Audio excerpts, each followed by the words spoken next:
Good afternoon.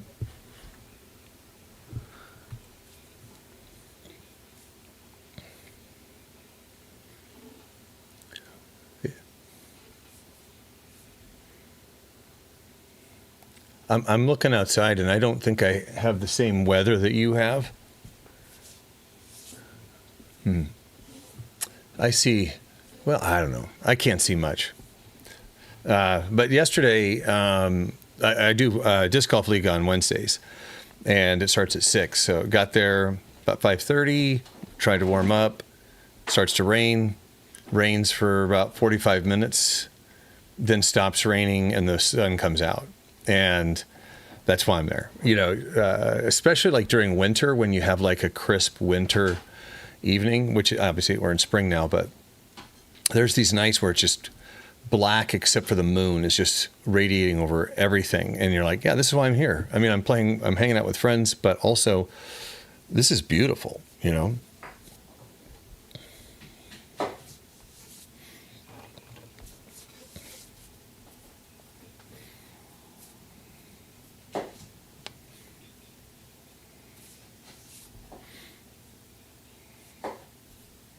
Yes. Yeah. I'm not sure who that attributes to, but yeah.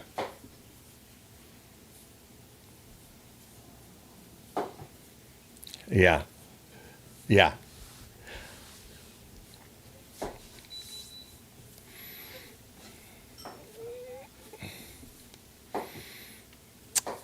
You asked me that just before we cut on, and I was going to turn back and ask Vanessa because she's making lunch in the other room. And I'm trying to remember what happened on the most recent episode. Oh, it was an episode where the couple who had bought the house, who inherited the house, had the production crew for the period TV show come in. So I think that was the most recent one we've seen, and it's a ridiculous show. Yeah, you know.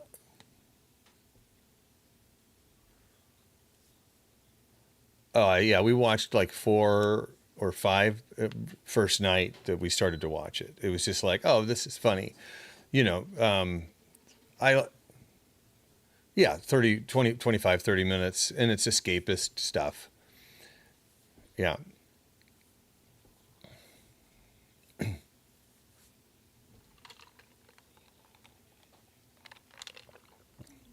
Wait, what do you mean English version? Oh, that's what we're watching.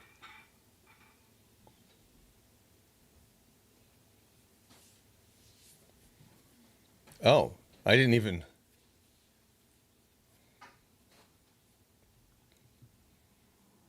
Yeah, Robin. Okay, well, I think we're really vested in the one we're watching, so now we know we have to swing back. Apparently, sorry, Vanessa's right here, people.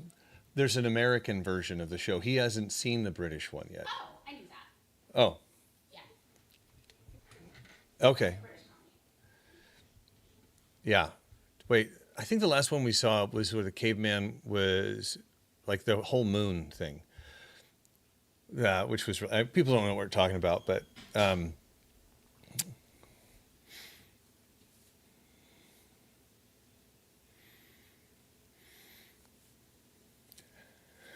yeah, it's I don't know. I more and more appreciate kind of the escapism of shows, but I did have something interesting the other day. I had a like an email saying, "Do you want to participate in a survey?" Oh, now you're sideways. You're up there. Now you're back. Yeah. But like, hey, what shows would you participate in a survey to tell us what shows should be saved? They're on like the chopping block. And I'm like, oh, okay.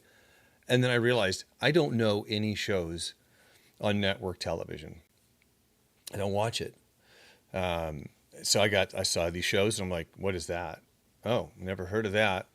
Which is telling to me. I mean, we're kind of inundated with all of these options, and I think it feeds into the distracted culture in some ways, but also it reminds me a lot of the music industry.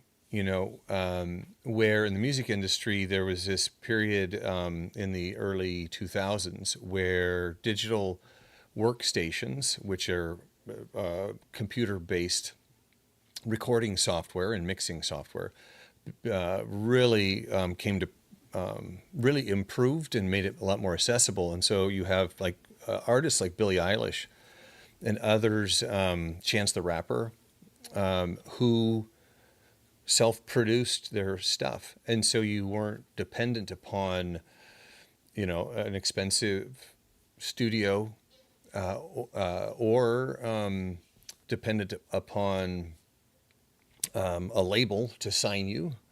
So yeah,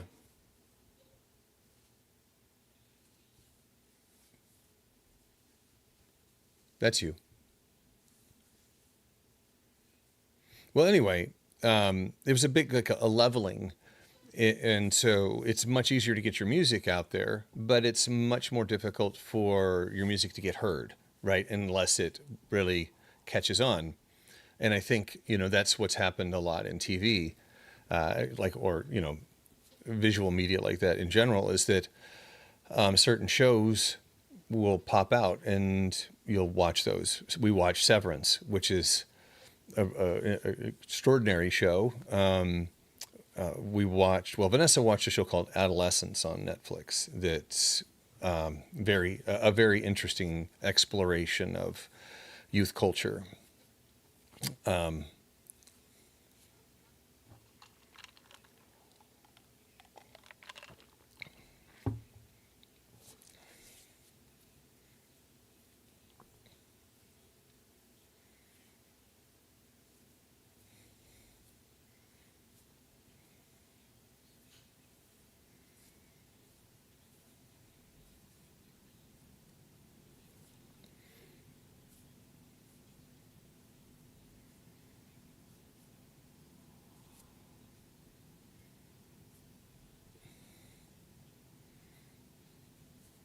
Yeah, and that's great for shows like Suits, for example, where people didn't really watch much of Suits when it was on.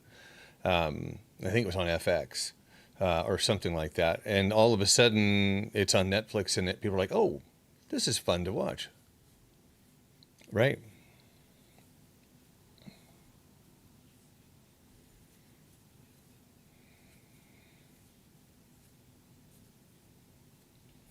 Yeah. Yeah.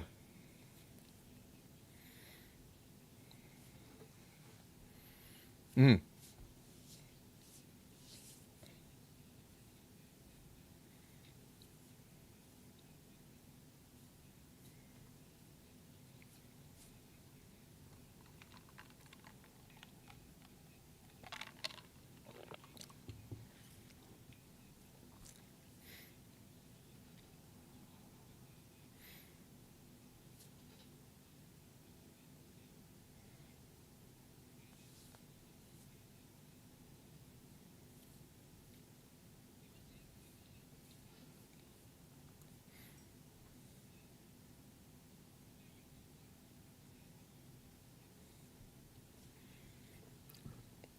Yeah. Well, I'm pretty jaded, which isn't a surprise. But when it comes to the output of a creative output of the Christian community, is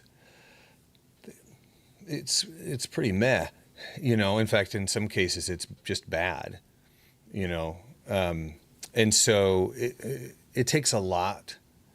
When people recommend stuff to me, I take that with you know a grain of salt. But sometimes I'm surprised. I had Keith Pancratz from church said, "Hey, here's a song that I really like. Check it out." And I'm like, okay. I mean, I always write it down and I try to make sure I listen to him. And I heard the song and I was like, this is a fantastic song. And I found out who wrote it and I started exploring that artist and some of the stuff that she's written. And I'm like, oh, wow, what a talented person this is. And those discoveries are amazing. But I'd say that's like 1 out of 20. And a lot of times it's like, oh, you should check out So Good. And I just, Yeah. Yeah. Mm-hmm.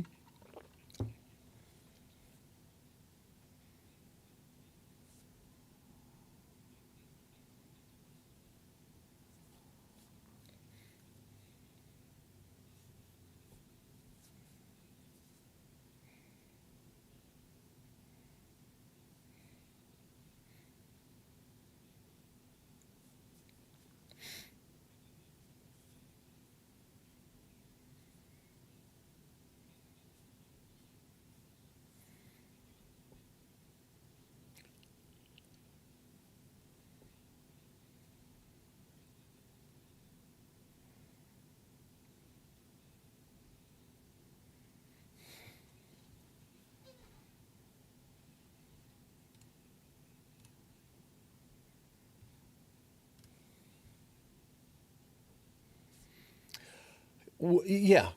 I mean, I don't want to harp on it because people hear me talk about this a lot. But when I had the Frequency podcast, I got sent music all the time. With the labels were hoping that I would interview the artists or or review the album, and so I did. I just consumed a ton of it. Well, but here's the thing: is that I wanted to be part of the world, right? And so was swimming in it, and at some point, I was like, "Oh, this is pretty good." And then I'd play it for Vanessa, and she goes, "It's actually not," which kind of hurt my feelings.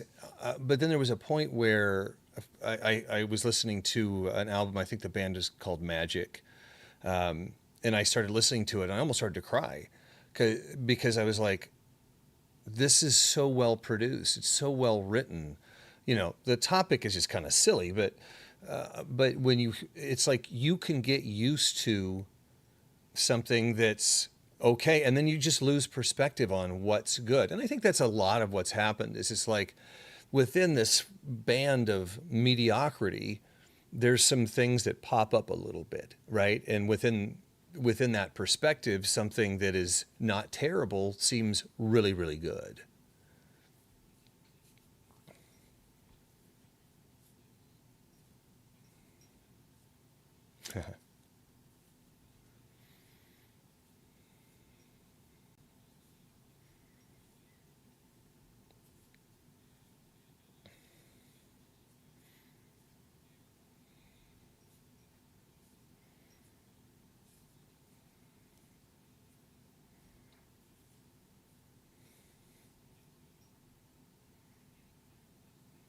Hmm.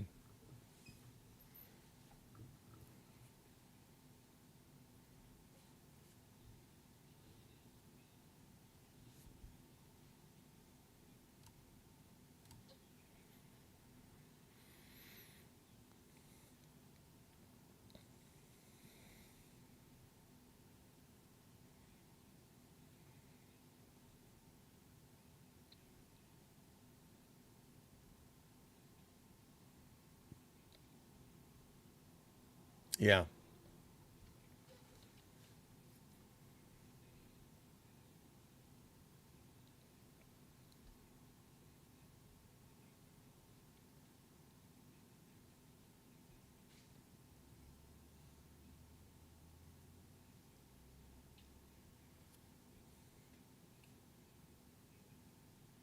Right.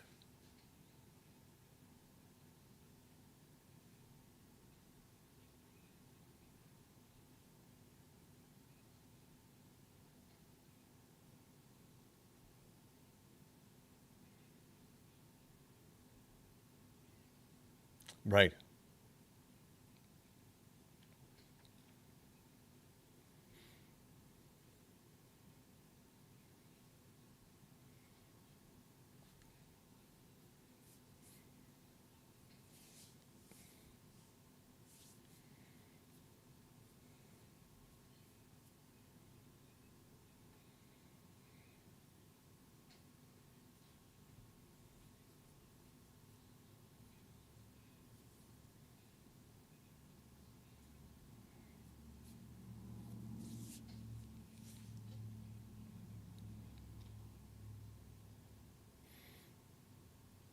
No, no, I thought you might go that direction. I think the thing that worries me as much as anything, to fall kind of into what you're talking about, is that people will watch it and they don't know their Bible well enough, or they're just not in. They just don't even think about, let's say, going and confirming, oh, okay, this happened or this didn't happen. It's like attributing certain quotes of Benjamin Franklin's to the Bible, right? We don't know enough to discern between what is, creative license versus scripture, and that people come away. Well, we talked about music, and a lot of people learn scripture from songs and don't even know it. They just know the lyrics of the song, and then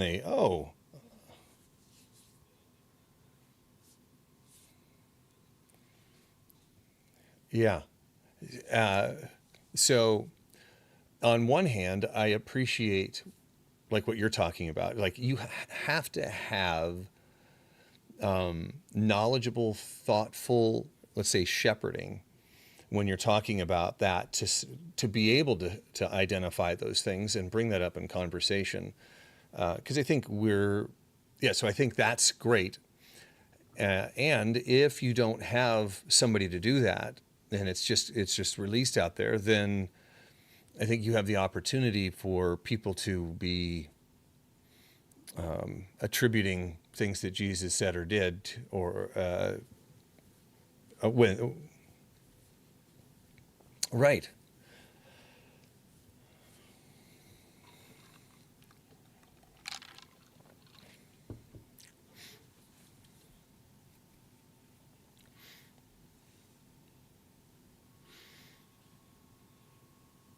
Hmm.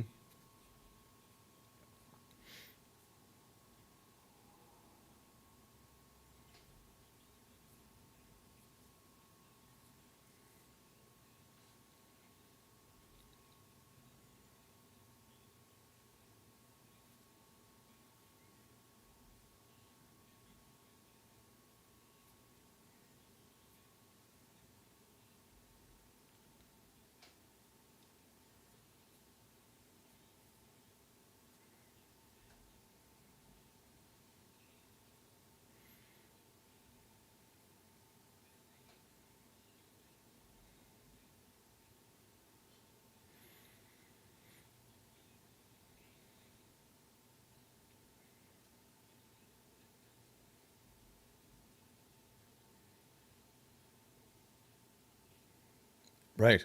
Yeah.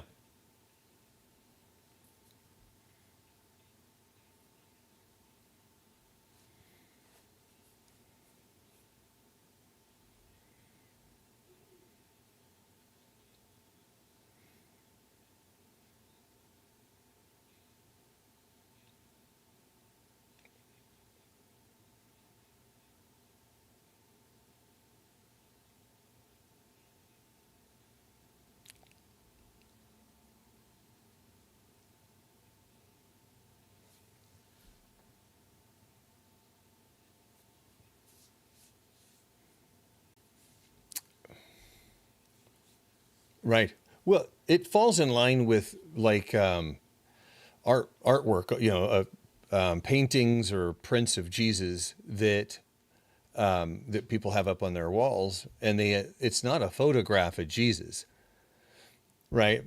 But it leads people to be like, when you see Jesus of like represented as more Middle Eastern in terms of features, they're like, well, what's going on there? Like, well, he wasn't a white guy, you know. But that people can kind of pick up on that and think, well, that's the way it is. The other thing I was going to mention about it, if just to pivot slightly, is I remember the Left Behind book series. Yeah, and we've talked. I believe we've talked a bit about it. I enjoyed maybe the first four books, although it was after maybe the second, it started to kind of degrade a bit, and then it's like it went from it's going to be this number of books to then it was double that number of books, and they kind of kept growing it, and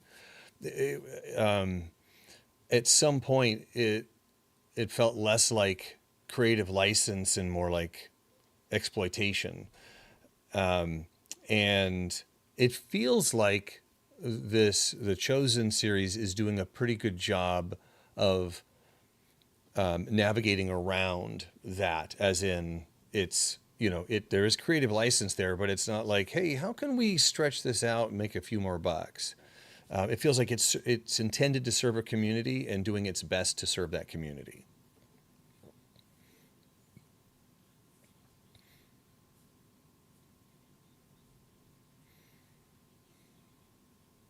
Mm-hmm.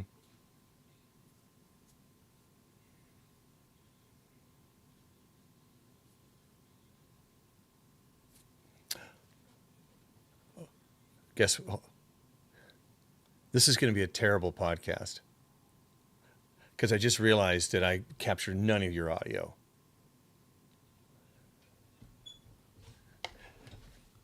Oh, and we probably don't have a message from Jesse or anything. Jeez. Let me see. Yep. Hey, let's see. Say hello. Hello? Yeah, now I got you. Oh, boy. Okay. Oh, So just tell Jesse to can this. And maybe so. And maybe, yeah, those who got to hear it, is it online? I mean, could people who've heard it online heard it? no. I'm not in there at all. Interesting. Yeah, because I had been using these earbuds over here, which you can't see, and then I switched to these, and you have to. Yeah, I didn't check it. We just went right into it. That's all right. It's good conversation. It's interesting. Yeah, yeah. Well, I'll have to go up and remove that, or ask Jesse to. Okay, I'm gonna stop. Okay. Bye. By the way, if you're watching this, I'm sorry. It was my fault, and I'm gonna end it now and delete it later. It's good to see you. God bless.